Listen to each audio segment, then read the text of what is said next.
안녕하세요. 저는 30대이고 회사를 다니고 있는 평범한 여성입니다. 이 한 줄을 쓰는데 어떻게 써야 할지 지웠다 썼다를 무한 반복했네요.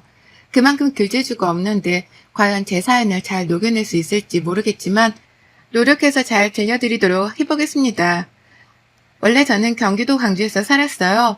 부모님은 저 어려서 이혼하셨고 이혼하시면서 아빠가 언니를 데리고 가셨고 저는 엄마랑 살게 되었죠. 워낙 어릴 때라 솔직히 언니랑 아빠가 기억에도 없습니다. 한마디로 있기는 하나 세상에 저랑 엄마 말고는 서로에게 가족이 없는 셈 치고 그렇게 살았어요. 광주는 제게는 너무 따뜻한 기억이 많고 떠올리면 뭉클한 곳입니다. 저희 엄마께서는 저 하나 어떻게든 성공시키겠다고 온갖 일 다 하시면서 뒷바라지를 해주셨고 무조건 서울로 가야 성공한다고 믿으셨던 옛날 분이셨어요. 그러나 전 엄마 곁을 떠나기가 싫었고 광주를 떠나는 건 더더욱 싫었습니다. 살면서 너무 많은 추억이 있던 동네거든요. 요즘이야 뭐 옆집에 누가 사는지도 모르고 사는 세상이 되어버렸지만 저 때만 해도 옆집이 뭡니까? 앞집부터 시작해서 동네 전체가 친했어요. 엄마가 일 있어서 멀리 가실 때는 이웃집에 저를 하룻밤 맡겨두고 가셔도 안심하실 정도로 다들 잘 지냈죠. 그 중에서도 저희 옆집에 사는 이웃의 오빠가 있었는데 거의 제 친오빠 같은 존재였습니다. 저랑 딱 3살 차이였는데 늘 챙겨주던 오빠가 기억에 많이 남았어요. 그러나 제가 대학 진학을 앞두고 엄마께서는 제발 서울로 가라며 제게 빌기까지 하셨죠. 보잘것없는 이 동네에 있지 말고 더 넓은 곳에 가서 넓은 거 보고 느끼면서 살라고 말입니다. 그 마음을 이해 못하는 건 아니지만 정말 싫었죠. 이때 처음으로 엄마랑 저랑 많이 다퉜고 옆집 오빠네 가서 오빠에게도 속상한 마음을 털어놓고 오빠네 엄마를 제가 이모라고 호칭했는데 이모에게도 속상한 마음을 털어놨습니다. 그러나 이모께서는 현명한 답을 해주시더라고요. 이 세상에서 제가 가장 잘 되길 바라는 사람은 제 자신보다도 엄마라면서 엄마 말 들어서 잘못될 건 하나 없으니 우선 가보고 그때 아니다 싶으면 내려오라고 말이죠. 그럼 엄마도 할 말이 없지 않겠냐고 했습니다. 무조건 엄마 뜻은 다 싫다고만 하지 말고 현명하게 대처를 하라고 말씀을 해주셨고 전 이모의 말씀대로 서울행을 택했어요. 처음에는 정말 우울했던 게 아는 사람도 없고 외롭고 쓸쓸했습니다. 낯선 동네에 낯선 사람들과 어울려 지내다 보니까 광주가 너무 그리웠고 하루빨리 돌아가고 싶었어요. 그래서 처음에는 주말만 되면 무조건 광주에 가서 엄마를 보고 친구들도 보고 막 그랬습니다. 그러나 점점 일도 하고 과제도 해야 하고 그러다 보니 가고 싶어도 갈 수가 없는 상황이 되어버렸고 저 역시 서울 사람이 다 되어가고 있었죠. 그렇게 서글펐던 대학교를 졸업하고 취업을 하니까 이제는 현실에 부딪혀 살았어요. 하루하루 야근에 찌들어서 누가 보고 싶고 그립고를 생각할 시간도 없이 집에 오면 씻고 누워서 바로 잤고 아침에 알람 울리면 준비하고 출근하는 그런 삶이었습니다. 이렇게 제가 바쁘게 살다 보니 제가 광주를 가는 게 아니라 이제는 엄마께서 시간 내셔서 서울로 와주셨고 며칠씩 저희 집에 있다 가주셨죠. 전 그 시간이 너무 귀하고 좋았습니다.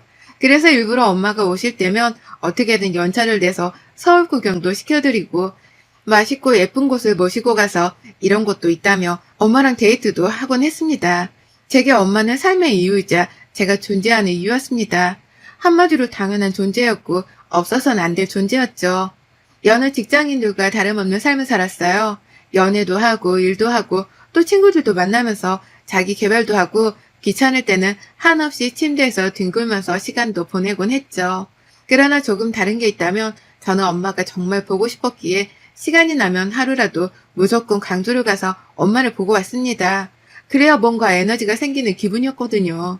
오죽하면 동네에 엄마 껌딱지라는 별명이 돌기도 했습니다. 다 큰 딸내미가 아직도 저렇게 껌딱지냐면서 부럽다고들 하셨죠. 이렇게 말씀하시는 데는 다 이유가 있는 게 어릴 때 함께 놀던 제 또래 친구들은 다 어디로 이사를 가거나 저처럼 타지로 가버리곤 거의 안 오더라고요. 여러 사정이 있겠지만 명절이나 그럴 때는 좀 오지 싶었습니다. 보고 싶고 어떻게 사는지 다들 궁금하니 말이죠. 얼떨결에 급히 올라가면서 연락이 끊긴 친구들이 한둘이 아니라서 굉장히 아쉬움이 많았어요. 그래서 괜히 그 집에 안 사는 거 알면서도 한 번씩 친구들이 살았던 집을 쑥 들러보기도 했습니다. 혹시라도 이곳에 오면 그 집에 들리진 않을까 싶어서 말이죠. 저처럼 고향을 유달리 그리워하며 오늘 친구들은 아쉽게도 없었고 유일한 젊은이였으니 더 눈에 띌 수밖에 없었어요. 그렇게 엄마와 시간도 보내고 제 삶도 바쁘게 살던 중 하루는 이날은 유난히도 비가 많이 와서 제가 아침부터 기분이 안 좋았습니다. 축축하고 습하고 찝찝해 불쾌한 기분으로 출근을 했고 내내 뭔가 심술이 잔뜩 나 있는 상태로 업무를 했죠. 그런데 한 통의 전화를 받았고 제 세상은 무너졌습니다. 광주병원 응급실에서 온 전화였고 엄마가 돌아가셨다는 전화였어요. 우선 빨리 가야 하는 거 저도 잘 알고 있지만 도저히 운전을 해서 갈 자신이 없어서 무작정 택시를 타고 광주로 가는 내내 꺼이꺼이 울었습니다. 그리고 믿기지 않아서 다시 그 병원에 전화했지만 엄마가 맞다는 거예요. 그렇게 직접 도착해서 확인해보니 정말 저희 엄마가 맞으셨고 뇌출혈로 쓰러지셨는데 너무 오랜 시간 방치가 되어 그대로 가셨다고 합니다. 이 말을 듣는데 진짜 심장이 갈기갈기 찢기는 줄 알았어요. 누군가, 아니 제가 곁에만 있었다면 바로 병원에만 왔어도 충분히 수술하고 살 수 있던 건데 아무도 발견하지 못해서 엄마가 가셨다는 사실을 믿을 수 없었죠. 모든 게 제 탓 같았고 하필 이날 엄마에게 온 부재중 전화를 제가 받는데 오전에 내린 비 때문에 내내 기분이 안 좋아서 조금 있다 점심에 해야겠다 하고 무시했거든요. 제 나름대로의 퉁명스럽게 전화를 받으면 걱정하실까봐 그런 건데 그때 그 전화가 마지막 전화였다는 게 어쩌면 도움을 청하는 전화였을지도 모른다고 생각을 하니 제 자신을 정말 용서할 수 없었습니다. 아니 대체 이걸 어떻게 용서할 수 있겠어요? 엄마를 보며 오열을 하다 기억이 없고 눈을 떠보니 제가 실세를 했답니다. 그리고 엄마를 찾으니 이미 장례식이 준비가 되고 있었죠.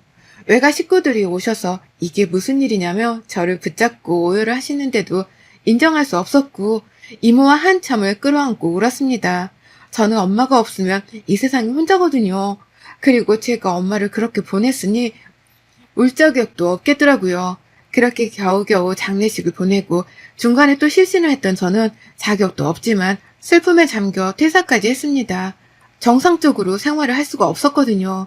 서울에서 혼자 그렇게 지내는데 여기서도 더 이상 있기가 싫었습니다.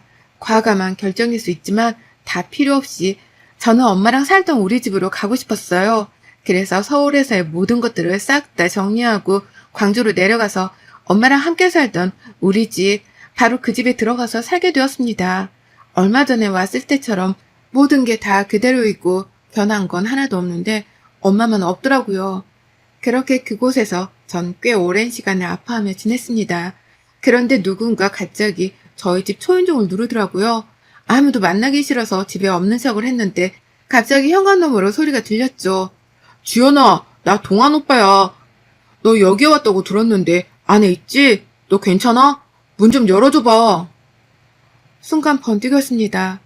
동한 오빠라면 어린 시절 내내 저희 옆집에 살던 그 친오빠 같던 오빠인데 하루아침에 이사를 가버리면서 소식이 끊겼던 사람인데 어떻게 여길 왔을까 싶었고 너무 반가운 거예요. 그래서 전 바로 달려나가 문을 열어줬습니다. 뭐야? 여길 어떻게 온 거야? 너 괜찮아? 소식 듣고 왔어. 이쪽으로 이사 왔다며. 사실 나도 며칠 전에 다시 왔는데 참 신기하네. 뭐라고? 오빠도 이쪽으로 왔다고? 오빠는 왜?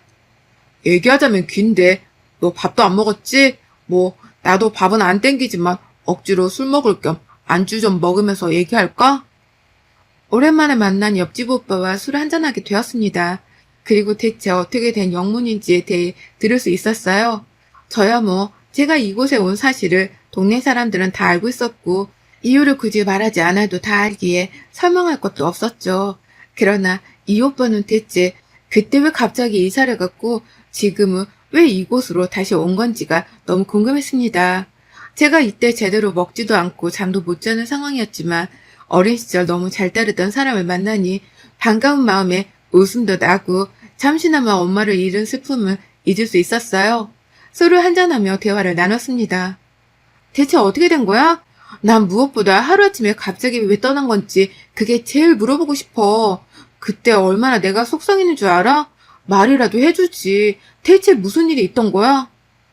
너도 대충은 알았겠지만 우리 아빠랑 엄마 사이 안 좋았잖아. 근데 그때 아빠가 사고를 또 치셔서 엄마랑 내가 도망치듯 하루아침에 떠난 거야. 빚쟁이들이 쳐들어올 걸 미리 알았거든. 아마 계속 집에 사람들이 찾아왔을 건데, 몰라? 뭐? 누가 여기 오빠 사냐고 물어본 것 같긴 한데, 잘 기억은 안 나네? 그런 일이 있었구나. 그래서 그 뒤로는 잘 산 거야? 근데 왜 혼자 돌아온 거야? 엄마 돌아가셨어. 암으로. 그렇게 보내고 나니까 여기만큼 좋은 기억이 있던 곳이 없더라고. 여기 떠나고서 내 삶은 늘 떠돌이 신세, 도망자 신세였거든. 엄마랑 나랑 그래서 이제라도 편하게 살고 싶어서 왔지. 근데 동네 사람들이 네가 왔다는 거야. 물론 네 소식도 전해 들었고 그래서 마음이 참 아프고 어떻게 다가가야 할지 모르겠더라고. 뭐 이러냐 우리는? 좋은 일로 다시 만났으면 얼마나 좋아. 그래도 오빠 이렇게 다시 보니까 조금은 힘이 난다. 서로 의지하면서 살아보자 우리. 그렇게 오빠와 옆집에서 지내면서 같이 밥도 먹고 술도 한 잔씩 하면서 그동안 서로 못다한 얘기들을 털어놓으며 저희는 더 친해졌어요. 그리고 무엇보다 너무 어린 시절을 함께했던 탓인지 친숙했고 또 같은 아픔이 있고 같은 생각으로 이곳에 왔다는 게 신기했죠. 전 오빠가 제발 행복해지길 바랬는데 제 바람과는 다르게 오빠에겐 자꾸만 안 좋은 일이 벌어졌습니다. 아빠 때문에 아직도 갖고 있는 게 있다고 대충 듣기는 했지만 새벽에 시끄러운 소리에 놀래서 깨보니 오빠네 집에 누군가가 막 찾아와서 싸우는 소리도 여러 번 들었죠. 그럴 때마다 그저 옆집 사람인 척하며 당신들 뭐하냐고 시끄럽게 경찰 불렀다고 난리를 쳐주면서 그 사람들을 쫓아내줬습니다. 그래도 늘 고맙다며 밝게 웃어주던 사람이었는데 어느 날은 밤 10시쯤에 저희 집에 찾아와서 주저앉아서 우는 거예요. 너무 놀라서 무슨 일이냐고 막 물었습니다. 오빠 왜 그래? 대체 무슨 일이야? 주연아, 사실은 나 못 버티겠어. 너무 힘들어. 그냥 딱 저 집 팔면 다 갚고 끝나는데 그럼 내가 땡전 한 푼 없어지거든. 그냥 진짜 떠돌면서 다시 살까 싶다. 도저히 이렇게는 못 살겠어. 도대체 왜 아빠란 사람은 나를 낳아서 이런 고통만 주는 걸까? 오빠 괜찮아. 진정해봐. 할 만큼 했고 나 진짜 더 이상은 이렇게 못 살겠다. 아니 그냥 미안해 오빠가. 지연아 너라도 꼭 잘 살아? 오빠 나약한 소리 하지 마. 진짜 왜 그래? 이날 오빠는 맨정신에 오열을 하며 거의 마지막 인사를 하듯 제게 말을 했고 전 너무 무서웠습니다. 그리고 결국 한참을 대화하던 끝에 우선은 그 집을 팔고 남은 빚을 모두 갚으라고 했어요. 그리고 일을 하면서 어느 정도 월세집이라도 구할 때까지는 저희 집 남는 방에서 지내라고 했습니다. 오갈 곳이 없고 정말 생사가 오고 가는 이 마당에 무슨 선택을 하겠습니까? 결국 그 사람은 제 말에 정말 고맙고 미안하다며 그렇게 하기로 했고 저희 집에 얹혀 사는 대신에 제가 불편하지 않도록 최대한 조심하겠다고 했죠. 돈도 없고 먹으기도 바쁠 텐데 겨우 10만 원, 12만 원 이런 식으로 생활에 보탬이 되고 싶다면서 조금씩 제게 돈을 쥐어줬고 처음에는 거부를 했지만 그거라도 받아야 이 사람이 마음이 편하겠다 싶어서 그냥 받았습니다. 어차피 둘 다 일을 하고 있었기 때문에 딱히 저녁 시간 말고는 마주치는 시간도 없었고 특히 오빠는 저보다 퇴근 시간이 늦어서 하루 종일 못 보는 날도 많았어요. 또 생각보다 그렇게 불편하지 않았습니다. 어렸을 때는 늘 저를 지켜주던 사람인데 이번에야말로 제가 보답을 하는구나. 저는 딱 이렇게 생각을 했고 어차피 혼자 있으면 엄마 생각이 나서 매일 울고 우울하기만 했는데 누군가 있기라도 하니까 그러지도 않아서 저도 오히려 좋았습니다. 근데 한 집에서 그렇게 살고 서로 매일 보살피고 걱정하고 보듬다 보니까 감정이라는 게 생겨나 버렸어요.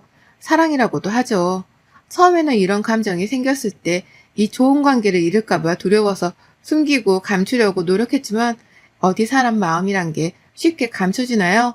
결국 저희는 서로가 서로의 마음이 어떤지를 알아차렸고 인정한 후 연애를 하게 되었습니다.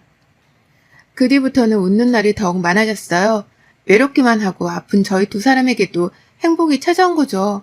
워낙 저희 엄마도 좋아했던 사람이라서 아마 하늘에서 보면 이 만남을 보고 좋아하실 거라고 생각했고 어쩌면 엄마가 보내주신 건 아닐까 싶기도 했습니다. 연애를 했지만 솔직히 같이 살고 있으니 결혼한 것과 다름이 없었고 저희는 적당히 연애를 하다 아예 결혼을 해버렸어요. 동네 분들에게 정말 많은 축하를 받았고 평범하게 남들처럼 가정을 꾸리며 살았습니다. 다만 결혼하고 혼인신고를 한 후 남편은 달라졌어요. 그전까지는 전혀 그런 모습이 보이지 않았는데 불성실한 모습을 보이기 시작했죠. 어느 날 갑자기 제게 그러더라고요. 나 진짜 열받아 죽겠어. 왜? 무슨 일 있어? 아니 글쎄 나를 해고했다니까. 요즘 세상이 어떤 세상인데 사람을 함부로 잘라? 나 이거 그냥 못 넘어가. 뭐? 아니 해고 사유가 뭔데? 내가 팀장이랑 대화하다 말대답을 좀 했거든. 그렇다고 자르는 거 너무 어이없지 않아? 이거 인터넷에 올려서 사람들한테 욕 제대로 먹게 할 거야. 어머 그건 너무 심했다. 정말로. 말대답을 어떻게 했길래 사람을 하루아침에 잘라? 세상에. 그럼 어떻게? 재취업도 쉽지 않을 건데. 재취업을 내가 못하겠어? 취업이야 할 수 있는데. 열받으니까 그렇지. 물론 그렇지만 우선 진정하고 천천히 알아보면서 다시 자리 구해봐야지 뭐. 하루아침에 저런 사유로 해고를 당했다며 너무 분해했던 남편이었고 전 믿었습니다. 그리고 그 다음날부터 남편은 정말 회사를 나가지 않았고 백수 생활이 시작되었죠. 그게 하루 이틀이 지나고 2달이 지나니 저도 이제 슬슬 화가 나기 시작했어요. 매번 일자리 안 구하냐고 하면 구하고 있고 면접을 보는데 채용을 안 해주는 거 어쩌냐면서 제일 답답한 건 본인이라고 화를 내며 말을 했습니다. 저는 이런 남편의 모습이 무섭기도 했지만 달라진 모습에 실망감이 점점 커지고 있었어요. 뭔가 잘못되고 있다는 기분이 들 때쯤 남편은 취업에 성공했다고 했습니다. 그래서 그간 제가 혼자 고민했던 감정들을 삭히고 그냥 말았어요. 다시 취업을 했으니 이제 문제는 없겠지. 그렇게 생각했습니다. 그러나 그건 제 착각이었고 남편은 제 취업을 어렵게 해놓고 일주일 만에 또 퇴사를 했죠. 대체 이번엔 이유가 뭐냐고 따져 물었지만 본인이 알아서 한다며 오히려 언성을 높이더라고요. 이런 일이 무한 반복이 되었고 이어 남편은 저 몰래 제 카드까지 몰래 빼서 쓰는 만행을 저지르다 걸리곤 했죠. 한마디로 그냥 망나니의 모습을 보여줬습니다. 매일같이 다투던 찰나에 한 여자가 저를 찾아왔어요. 딱 봐도 쎄한 느낌이었던 그 여자는 제게 말했죠. 김동원 씨 와이프 맞죠? 네, 누구세요? 복잡하고 충격적인 얘기니까 놀라지 말고 듣고, 혹시 그쪽도 뭐 임신했어요? 아니요, 말씀하세요. 그 자식 완전 구제불능이야. 그 자식애만 지금 3명이고 애 엄마는 다 달라요. 저는 전부인이에요. 아마 그쪽한테는 초혼이라고 했을 건데 아니고요. 불쌍한 척하다 결혼하니까 백수지라고 양아치짓 하죠. 그러다 돈 다 들고 날라요. 그 자식. 그렇게 전 당했고 전 재산 다 들고 날라서 그 자식 잡으라고 여지껏 찾고 있는 거고요. 네? 그게 무슨 소리예요? 말은 그대로예요. 그쪽은 돈으로 아직 피해 덜 본 거면 당장 지금 빨리 카드 비밀번호고 뭐고 싹 다 바꿔요. 그 자식 얼마나 교묘한데 애 엄마인 그 3명도 오라고 했으니까 곧 올 거예요. 그렇게 전 황당한 얘기를 들었고 그 애엄마들이라는 3 여자와도 대화를 했습니다. 모두 남편에게 당한 피해자들이었고 수법은 저에게 접근했던 방식과 동일했죠. 전 이 사람을 용서할 수 없었고 무엇보다 이 피해 여성분들도 저와 같이 이를 갈고 있었습니다. 결국 웃기지만 저희 총 5명의 여자들은 손을 잡고 남편놈을 벼랑 끝으로 내몰기로 했어요. 피해 액수가 가장 컸던 전부인이란 여자는 거의 이를 갈고 있었는지 별걸 다 알아봤었고 그 덕분에 저희가 딱히 알아볼 것도 없었습니다. 다만 저희 말고도 금전 피해를 받은 선량한 분들이 더 있다는 걸 알았고 그분들에게도 이놈이 어디 있다는 것을 알려드렸죠. 대신 약속된 시간과 장소에 와달라고 했습니다. 왜냐면 현재 남편은 저와 함께 저희 엄마 집에서 살고 있기 때문에 이 집을 초토화시킬 수는 없었으니 말이죠. 전 머리를 굴렸습니다. 남편에게는 이사를 가자고 했고 이제 이곳에서 살고 싶지 않다고 했어요. 그리고 실제로 전 다른 집을 구해서 이사를 해둔 상황이었고 남편놈을 유인할 수 있는 장소로는 모두가 머리를 굴려서 조용한 공터를 찾았습니다. 남편은 이사를 왜 본인 도움도 없이 다 해버리냐고 했지만 전 인테리어 때문에 그렇게 했다며 대충 둘러대며 말했고 제가 직접 운전을 해서 그 공터로 갔죠. 순간 어리둥절해하며 여길 왜 오냐고 하길래 제가 말했습니다. 이 분리수거 다 안 될 것 같은 놈아 오늘 네 제삿날이다 내려. 그리고 곧장 애 엄마들과 전부인은 남편을 조수석에서 강제로 끌어내렸고 아주 맺혔던 그 한을 다 풀었습니다. 순간 남편은 당황한 듯 제게 말했죠. 여보, 이거 다 지난 일이야. 당신 설마 지금 이 여자들 때문에 나랑 뭐 이혼이라도 하려는 거야? 아, 진짜. 얘네 그냥 나 좋다고 따라다니는 거머리 같은 것들이라니까? 오해하지 마, 정말이야. 뒤이어 나타난 피해자들에게도 미친 듯이 맞았고 입고 있던 옷이 너덜너덜해지고 우리 모두의 분이 풀렸을 때쯤 경찰을 불러서 현장에서 바로 체포할 수 있게 했습니다. 이후 법적으로 절차를 밟아서 전 혼인무효 소송까지 할 수 있었어요. 워낙 죄질이 악하고 피해자들도 한둘이 아니고 피해 액수도 큰 상황에 아무도 합의를 해주지 않았기에 당연히 그 인간은 징역형을 가게 되었죠. 그 모든 일이 끝나고 저와 애엄마들과 전부인은 함께 만나서 썰을 풀듯 술 한잔을 했습니다. 근데 어쩜 하나부터 열까지 틀린 거 하나 없이 똑같더라고요.